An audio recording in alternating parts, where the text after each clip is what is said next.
안녕하세요. 또또나는 남자 또또남입니다. 오늘 대학 수학 능력 시험을 본 모든 수험생분들 일단 너무너무 고생하셨습니다. 박수 한번 치고 갈까요? 제가 수학능력 시험을 맞이해서 좀 특별한 컨텐츠를 준비해봤습니다. 우리가 사실 수험생 때 어떤 느낌이었는지 잘 기억이 안 나시잖아요. 저 같은 경우도 10년이 넘은, 수능 문제 10년이 넘어서 잘 기억이 나지 않는데, 한번 그때 기억도 한번 되새겨 볼 겸, 한번 시험을 보면 어떨까라는 아이디어에서 출발한 컨텐츠입니다.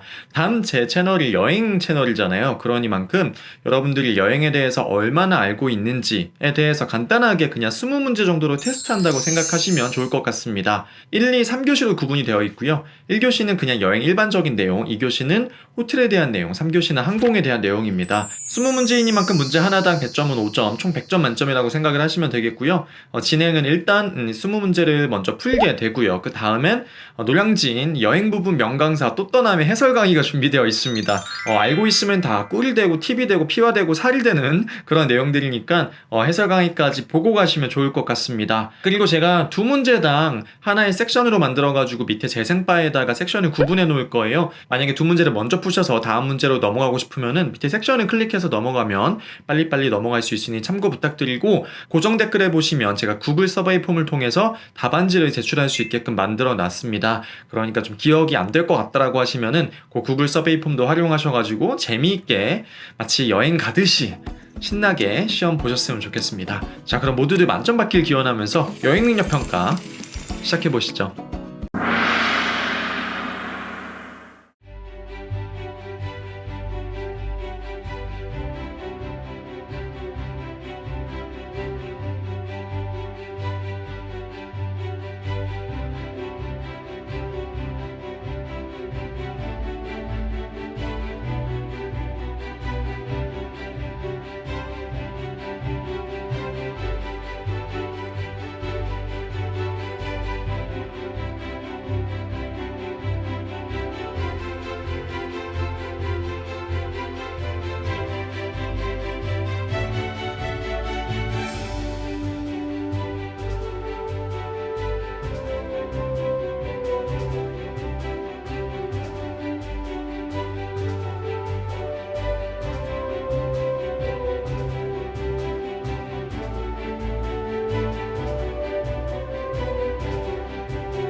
여러분 모두들 잘 푸셨나요? 시험 문제가 좀 어려웠나요? 아니면 쉬웠나요?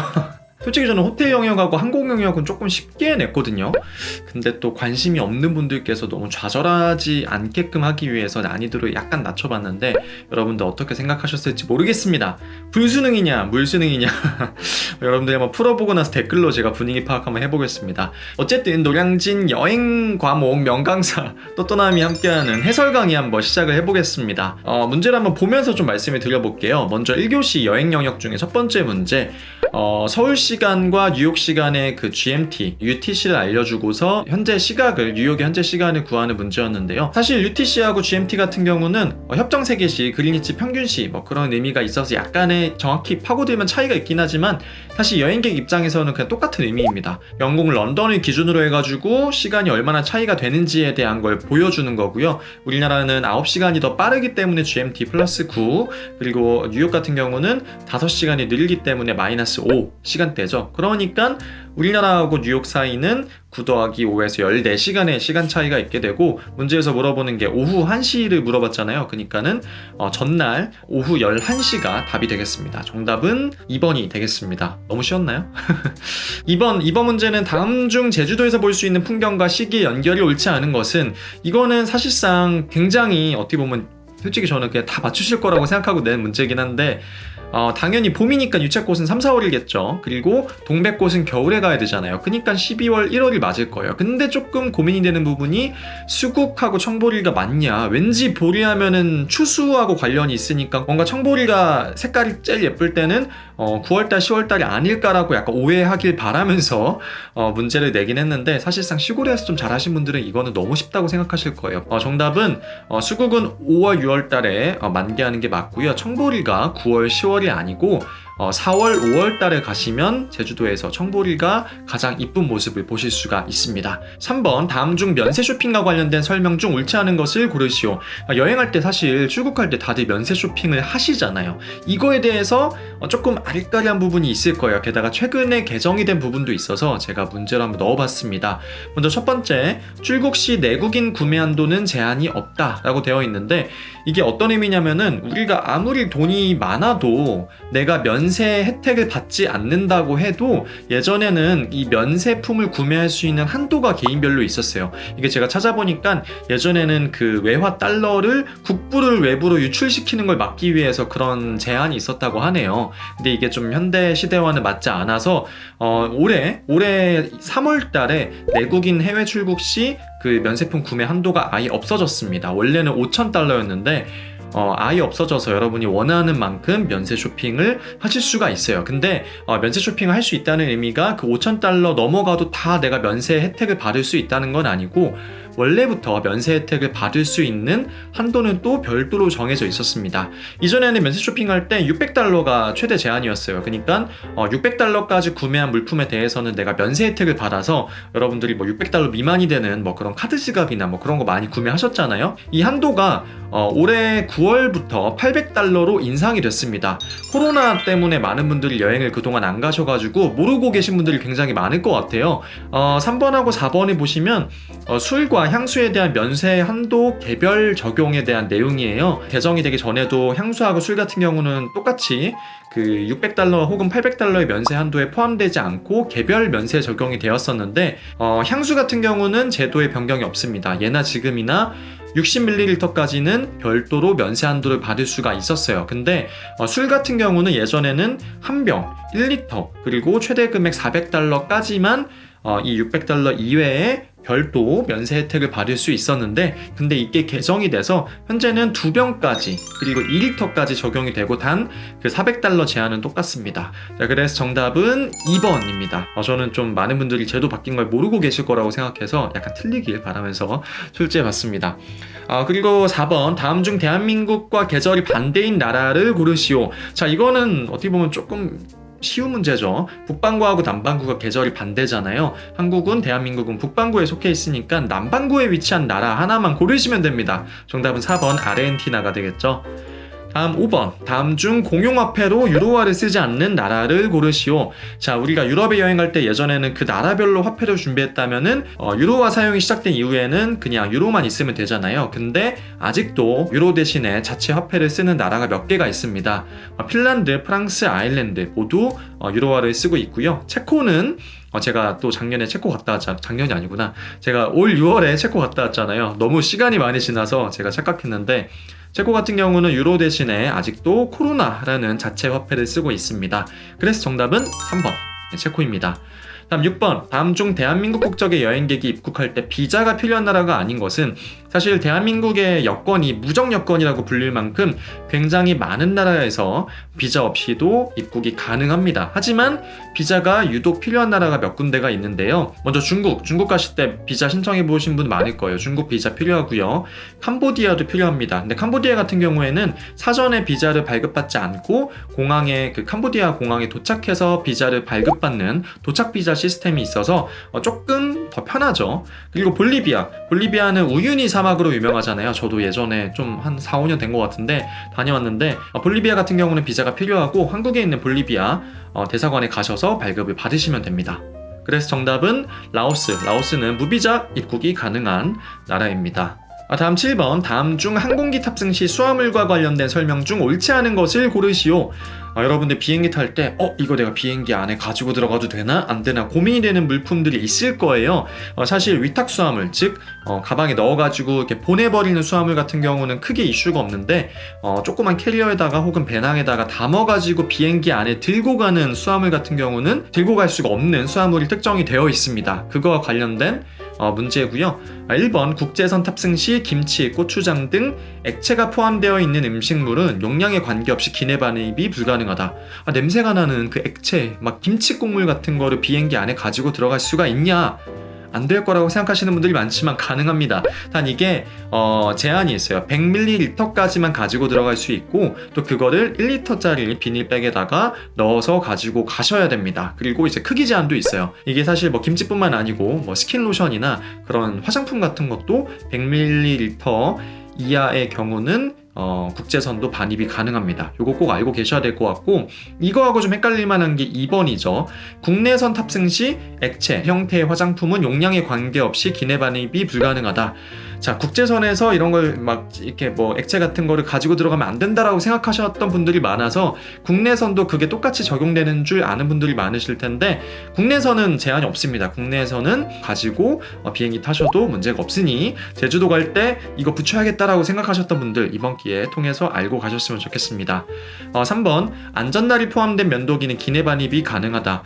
사실 이렇게 날카로운 물체, 심지어 칼이 포함되어 있는 손톱깎이 같은 것도 기내에 반입이 되지 않습니다. 근데 이 안전날이 포함된 면도기 같은 경우는 기내 반입이 가능해요. 역시 여분 배터리도 1인당 최대 5개까지는 100W 이하의 배터리 같은 경우는 가지고 들어가실 수 있습니다. 5개까지. 그래서 정답은 옳지 않은 것을 고르시오니까 1번이 되겠네요. 다음 문제 8번. 다음 중 여행 금지 국가가 아닌 것은 현재 우리나라 정부 외교부에서 여행을 금지한 국가가 있습니다. 어디냐? 소말리아, 이라크, 리비아 등이 포함이 되고요. 우리가 사실 이란 같은 경우는 여행을 가시는 분들도 많지 않고 외교적으로 뭔가 관계가 깊지 않아서 여행 금지 국가가 아닐까라고 생각하시는 분들이 많은데 근데 이란 같은 경우는 외교부에서 정한 2단계 여행 자제 국가에 포함이 됩니다. 여행 자제 국가니까 여기도 가면 안 되겠다라고 생각하실 수 있지만 사실 유럽의 웬만한 나라들 프랑스, 스페인, 이탈리아 그런 나라들 다 여행 자제 국가에 현재 포함이 되어 있습니다. 그런 의미에서 정답은 2번 이란이 되겠습니다. 다음 문제 9번. 다음 중 우리나라 국제면허증으로 운전이 가능한 국가가 아닌 것은 해외에서 렌터카 가지고 운전하는 경험이 있는 분들이 계실 거예요. 제가 사실 여기 보기에 있는 남아프리카 공화국에서는 실제 운전을 해봤습니다. 좌우가 반대이긴 한데 뭐 또 익숙해지니까 금방 하더라고요. 그리고 역시 좌우가 반대, 우리나라하고 반대인 태국 같은 경우도 우리나라 국제 면허증을 가지고 운전이 가능하고요. 사실 대만이 원래 최근까지도 우리나라 국제 면허증 가지고도 운전이 불가능한 나라였습니다. 국제 면허증 가지고 운전이 가능하려면은 제네바 협약 또는 비엔나 협약에 체결이 되어 있는 국가여야 되는데 대만은 그에 해당되지 않았기 때문에 우리나라 국제 면허증이 유효하지가 않았어요. 근데 최근 2022년 2월에 대만하고 한국 양 정부가 국제 면허증을 인정해주는 상호 양해각서에 체결을 했기 때문에 현재는 대만에서도 렌터카 운전이 됩니다. 최근에 바뀐 내용이어서 알고 계시면 좋을 것 같아서 제가 출제해봤습니다. 출제자의 깊은 의도 알아주시길 바라고요. 다음 10번. 다음 중 여행지와 그 여행지의 우기가 잘못 연결된 것을 고르시오. 사실 이 문제 같은 경우는 많은 분들이 그 나라의 우기에 여행을 가서 아니 나는 운이 나쁘게 맨날 비만 왔다, 여행 내내 비만 왔다라고 말씀하시는 분들이 있어서 사실 여행 가기 전에 우기, 건기 찾아보고 가는 건 어떻게 보면 기본이거든요. 근데 그런 부분에 대해서 혹시 놓치는 분들이 있을까봐 제가 노파심에 문제를 출제해봤습니다. 태국 푸켓 5월에서 10월경에 비가 굉장히 많이 옵니다. 북반구에 위치해 있고 우리나라가 비가 많이 오는 때 푸켓도 비가 많이 오기 때문에 우리나라 여름 휴가철에 푸켓 가시면 비를 굉장히 많이 보실 수 있습니다. 그리고 필리핀 보라카이도 마찬가지예요. 7월부터 9월까지가 우기여서 여름 휴가 시즌에 보라카이 그리고 푸켓 가시면 안 됩니다. 물론 가셔도 되지만 비를 많이 맞으실 수가 있습니다. 다낭은 조금 우기가 늦죠. 9월에서 12월, 가을부터 겨울까지 넘어가는 시즌이 우기이기 때문에 지금 시즌도 우기죠. 지금은 다낭은 여행 가시면 안 됩니다. 발리 같은 경우는 거의 1년에는 온도가 비슷하거든요. 그래서 사실상 온도는 큰 차이가 없어요. 언제 여행을 가도 온도는 비슷한데 비가 우리나라로 따졌을 때 겨울철에 많이 옵니다. 한 11월, 12월부터 3월 정도까지가 발리에 우기기 때문에 발리야말로 우리나라 여름 성수기에 가시기에 기후가 적합합니다. 그런 의미에서 정답은 2번 발리, 6월에서 8월이 아니고 11월부터 3월까지 정도라고 보시면 될 것 같습니다. 자, 1교시 10개 중에 많이 맞추셨죠? 자, 다음 2교시로 넘어가 보겠습니다. 2교시는 호텔 영역입니다. 자, 다음 중 호텔명과 호텔 체인이 바르게 연결되지 않은 것을 고르시오. 얼마 전에 오픈한 호텔이죠. 호텔나루 서울 M갤러리, 아코르게어 호텔이 맞습니다. 다음 3번 홀리데이인 익스프레스 서울 홍대. 이 홀리데이인 브랜드 자체가 인터컨티넨탈 호텔 그룹에 포함된 브랜드이기 때문에 3번도 맞고요. 더 플라자 서울, 메리어트 체인에 속해 있는 호텔입니다. 스위스 그랜드 호텔 같은 경우는 예전에 2020년도 전에는 그랜드 힐튼 호텔이었어요. 그 당시에 서울 시내 힐튼 호텔이 콜레드하고 그리고 밀레니엄 힐튼하고 여기 그랜드 힐튼 호텔 딱 3개밖에 없었죠. 그래서 많은 분들이 거기에서 100만 골드 등급을 가진 분들이 가서 조식도 먹고 했었는데 이게 2020년이 되면서 이 브랜드를 바꿨습니다. 그래서 더 이상 힐튼 호텔이 아니고 스위스 그랜드 호텔로 현재 운영이 되고 있어서 힐튼 호텔 티어가 적용이 되지 않습니다. 그런 의미에서 정답은 2번 스위스 그랜드 호텔이 되겠습니다. 힐튼이 아니고요. 다음 2번 다음 중 부산에 위치한 호텔 중 야외 수영장이 없는 호텔. 많은 분들이 부산에 여름철에 많이 가시잖아요. 그리고 또 수영하는 걸 좋아하시니까 야외 수영장이 있는 호텔을 많이 찾으시는데 부산 해운대에 있는 기라성 같은 5성급 호텔 중에서 야외 수영장이 없는 호텔이 딱 2군데가 있습니다. 그중 한 군데가 웨스틴 조선 부산 실내 수영장만 있죠. 그리고 나머지 한 군데가 파크하얏트 부산입니다. 역시 실내 수영장만 있습니다. 여기 보기 중에서 신라스테이 해운대가 있어서 신라스테이는 5성급이 아니니까 야외 수영장이 없을까라고 오해하시는 분들이 많은데 크진 않지만 루프탑에 야외 수영장을 가지고 있습니다. 그런 의미에서 야외 수영장이 없는 호텔은 4번 파크하얏트 부산이 되겠네요. 다음 3번 다음 중 호텔명과 호텔이 운영하는 조식 레스토랑이 바르게 연결되지 않은 것을 고르시오. 자, JW 메리어트 서울 플레이버즈 너무 맛있죠. 맞고요. 그리고 우리가 3대 뷔페라고 부르는 3개의 뷔페 식당이 있죠. 조선호텔의 아리아, 그리고 신라호텔의 파크뷰, 롯데호텔의 라세느 요 3개가 있는데 그게 조금 헷갈리게끔 문제가 출제가 됐습니다. 제주신라호텔 더 파크뷰가 맞죠. 그리고 롯데호텔 월드, 잠실에 있는 롯데호텔 월드에도 조식당 뷔페 레스토랑은 라세느가 맞습니다.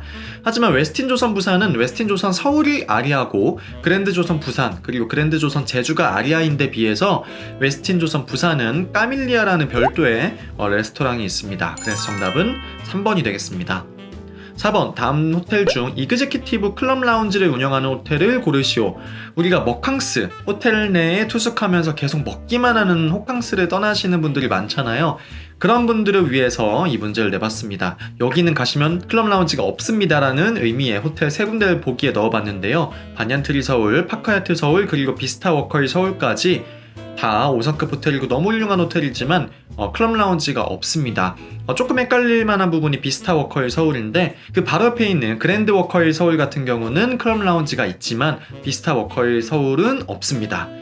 그래서 클럽 라운지가 있는 운영하는 호텔은 1번 포시즌스 서울이 되겠습니다. 5번 다음 중 투숙객이 편안한 잠자리를 위해 침구와 객실을 정리한 뒤 사용한 비품과 린넨을 교체하는 호텔 서비스를 일컫는 용어는 무엇인지 고르는 문제인데요. 컴다운, 턴다운, 턴아웃, 굿나잇, 굿나잇. 약간 좀 이것도 헷갈릴만하게 시험 문제가 출제가 됐죠. 정답은 2번 턴다운 서비스입니다. 좀 고급 호텔에만 적용이 되는 서비스인데 기억하셨다가 나중에 좋은 호텔 가셨을 때 전화하셔가지고 턴다운 서비스 해주세요 라고 하시면 됩니다. 다음 3교시 항공 영역으로 넘어가겠습니다. 사실 제 채널 구독하시는 분들 중에 항덕들이 꽤 많으시거든요. 항덕들이 보시기에는 제 생각에 조금 너무 쉽다라고 생각하실 수 있을 것 같아요. 사실 제가 조금 더 어려운 문제를 많이 냈었는데 너무 많이 틀리실 것 같아서 조금 변경을 했습니다. 자, 그럼 한번 항공 영역 같이 풀어보실까요? 자, 1번 다음 중 김포에서 탑승할 수 있는 국제선 목적지가 아닌 것은, 자, 우리가 국제선 항공편은 대부분 인천국제공항에서 탑승을 하지만 수도권 분들의 경우 김포공항에서도 일부 국제선을 운항하고 있습니다.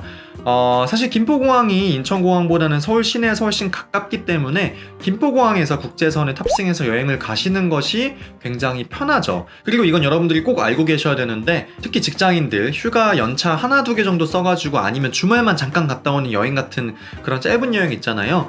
그런 여행 하실 때는 무조건 이동 시간을 단축해야 되고요. 당연히 김포공항을 이용하시는 게 인천공항 가는 것보다 훨씬 시간을 많이 단축할 수가 있습니다. 근데 이런 시내와 가까운 공항이 우리나라 서울에만 있는 것이 아니고 도쿄에도 있고 타이페이 그리고 상하이에도 있습니다. 그렇기 때문에 코로나 전에는 이 김포에서 홍차오, 하네다 그리고 송산까지 이렇게 도심과 가까운 공항을 잇는 노선이 모두 운항을 하였었습니다. 그리고 오사카 같은 경우는 앞서 얘기한 세 도시같이 도심과 가까운 공항과 먼 공항을 두 개 가지고 있는 것은 아닌데, 특이하게 제주항공에서 김포공항하고 오사카의 간사이 공항을 잇는 노선을 운항하고 있습니다. 그렇기 때문에 사실 제주항공 이용하시면 조금 인천공항까지 안 가도 김포공항에서 오사카 여행이 가능하죠.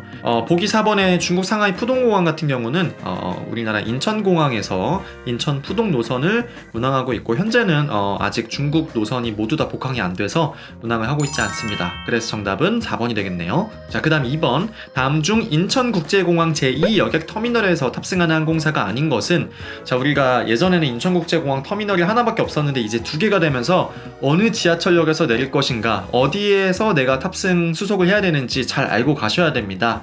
대한항공이 제2터미널로 넘어갔잖아요. 그러면서 대한항공과 함께 스카이팀 소속인 많은 항공사가 이 터미널로 넘어갔습니다. 지금 보기에 있는 베트남항공, 중화항공, 아에로멕시코, 샤먼항공 모두 스카이팀에 속하는 항공사입니다.